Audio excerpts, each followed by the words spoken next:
Alright, good afternoon everybody. Welcome back to this channel, and please, if you've not subscribed, do have to subscribe, and also you like and share. So today's video, mathematics, we are going to be talking about analysis. So I will start with the definition of analysis. What is an analysis? An analysis is an examination of the constituent of a particular thing being considered. So let me just define it this way again. It is a way to look at some things that makes up a particular thing. For example, now you are cooking a food, let's say melon soup, and they ask you to analyze the melon soup. All you need to do is, first of all, you tell us that a melon soup is being prepared with a melon seed, and the method of preparing melon soup, and also how you do it, and the ingredients that are involved while preparing a melon soup. So today we're going to talk about analysis. So talking about analysis, we see how many branches of analysis, like functional analysis, real analysis, complex analysis. But the one we're going to be looking at today is the real analysis. Here we have complex, and here we have functional. So, but what we're going to be talking about today is this real analysis. You might be asking yourself, what does analysis do? What will analysis help me to do? What am I going to do with analysis? Or after listening to this course, or after studying analysis, what will I use it for? To answer that question, I will now tell you that the first question you're supposed to ask yourself is, what will mathematics help me do? If you can be able to answer that question, you answer the question, what will analysis help me do? The reason is because analysis is the backbone. Analysis is the soul of mathematics. How? Don't worry, we are going to see it when we proceed. I'm going to show you how analysis is the backbone of mathematics. I'm going to show you how analysis is also the soul of mathematics. So now, talking about real analysis, what do I mean by real analysis? This real analysis is a two English word, real and what? Analysis, coined together to give us one word, real analysis. And this thing plus this one, what I'm showing you that it is an analysis that is based on the real things. So before we go over to further explanation of this real analysis, we are going to consider some certain set of what? Numbers. And what are those set of numbers? Those set of numbers are the one that builds up to give us these real numbers. And these real analysis are the analysis that are carried out on the real numbers. And what are the real numbers? The real numbers, do you remember our Cartesian plane? Like this, x-axis and y-axis. These real numbers are the numbers that are on this x-axis. So real analysis are the analysis that are what? Carried out on the x-axis. And for us, okay, let's say that the real analysis are the analysis that are carried out on the real numbers. Now, let us come over what a real number is. Remember the set of natural numbers. Remember the set of natural numbers, the natural counting numbers from 1, 2, 3, 4, 5, 6. These are what? X, such that x is greater than what? 0. Now, example, we have 1, 2, 3, till infinity.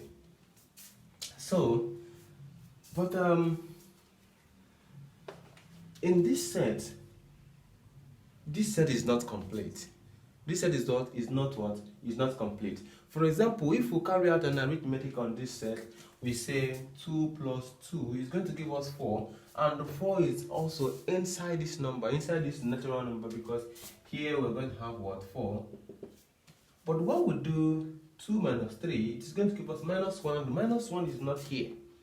That is what gives rise to what? Another set of number, which is called the integer. It's called the integer, and the integer here is what? X, so that x now, okay, we have that the examples here is what? X runs from x runs from negative infinity to what? To positive infinity. And here now we have something like negative, okay, we have 1, 2, 3, we have negative 5, negative 4, negative 3, negative 2, negative 1, 0, 1, 2, 3, 4, 5. So you see that? So now, and this one also is not complete. When we carry out all the arithmetic function in this one, when we get something like minus 5 times minus 5 is going to give us what? 5, 25. Now 5 times 5 is also going to give us 25, right? Yes. Now, when we do something like 10 divided by 2 is going to give us 5, right? Yes. But when we do 5 divided by 2, it's going to give us what? 2 whole number, 1 over 2, which is not in this set. So we develop another set called the quotient. Q. Now this Q is defined as what? X, such that X is what? X looks like this, such that X is equal to, X looks like this. P over Q will now give us what? S plus R.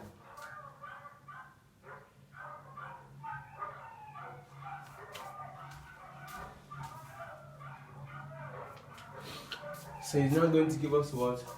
S plus what? R. And this S here now is an integer. This R here is a remainder. And this one here is the two integers. Like this P is an integer. This Q is an integer. This S here is an integer.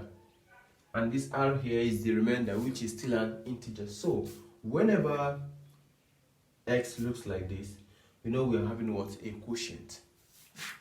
And this other, we know we're having here a quotient. And this other one, rational number, this is called rational. This is the quotient. So whenever we have something like this, this is what? X, so that X is not a rational number. And what are those? What are irrational numbers? They are numbers that cannot be expressed this way. For example, pi, this exponential, and root 2, root 3, etc. They can't be expressed this way. Remember when we were solving some examples in our primary school, secondary school, even in university, they will tell you take pi to be 22/7. That doesn't mean that pi is equal to 22/7. No. If you use your calculator very well and press pi equal to, it will give you a number that does not follow a certain sequence. But when you press 22/7, you see that 22/7 follows a certain pattern after repetition of certain numbers. So do you understand it now? So let us we're going to use this. We see that natural numbers plus integers plus rational numbers plus irrational numbers will now give us what? The real number. I'm saying plus here. This is concatenation, it's not normal addition. So if you want to see it in mathematical terms, it is going to be something like natural numbers union integers union rational number union irrational number to give us what? The real number. What does this tell us? This is telling us that on the real line here, all these numbers here, you can also say, because this one is inside this one is inside this, and this one is inside this, you can just say that rational number union irrational number will now give us what? Real number. You can also now, this is going to tell you that all these things here, this natural number is on the real line. Natural number, let's say that here is negative, here is 0, and here is what? Positive. Remember here I have 1, I have 2, 3, 4, I have -1, -2, -3. Now let us track all these sets to know if we are going to see them on the real line. So let's start from natural number first. Okay, we see natural number 1, we see 2, we see 3, we see 4. That is a natural number. Let's go back to integer. And from here, is a integer is such that a number that's a whole number that start from negative infinity. This is actually not correct because there are some numbers that are in this negative infinity to positive infinity that are not a whole number, that are not integers. But why I use this is for us to tell us for me to tell you guys that actually integer doesn't have the smallest number, and it doesn't have the biggest number. So it starts from negative infinity, a whole number that starts from negative infinity to positive infinity, which I don't know the numbers. So now you see we started from where we don't know to -3, -2, -1, 0, and you see that is what integers. Now let's go back to rational numbers. You see this is 1, this is 2, here is going to be what? 1.5, 1.5. Because 1 plus 2 divided by 2 is going to give us 1 remainder 2. 1 remainder 1 over 2. So this is 1.5, and it is already expressed this way. So now here we are having what? P over Q, which is a rational number. And the rational number, something like root 2 is going to give us 1 point. It's going to be here also. Root 2 is going to be here also. So meaning that all of these things are on the real line. So now, having seen that all this now on the real line, we do what? We can say that real analysis is what? Is the analysis that is carried out on the real line, based on the real things that are real. You can imagine, let me say for example, these Marvel actors, Marvel Supermans, and DC Flash, and all of them. So you see, when they fly on the air, it is not that real. It is in complex, because I don't see how somebody can be flying on the air, walking majestically on the air. You see that? So that one, when we come to complex analysis, we define that one. But now we're talking about things that are on the x-axis, things that are on the real line. So what again do I want us to understand on this real analysis? So after here now, there are so many things that are very beautiful while talking about real analysis. So now, given this set of natural numbers, you can do many significant things there. You can just say that you can be told to prove that natural number doesn't have the highest. You can be told to prove that natural number, the smallest number in natural number is 1. Yes, you can be told to do that. So, and many other more. Well, thank you. I remember certificate with Timothy, and I would like you to subscribe to this channel and hit the bell for more notifications.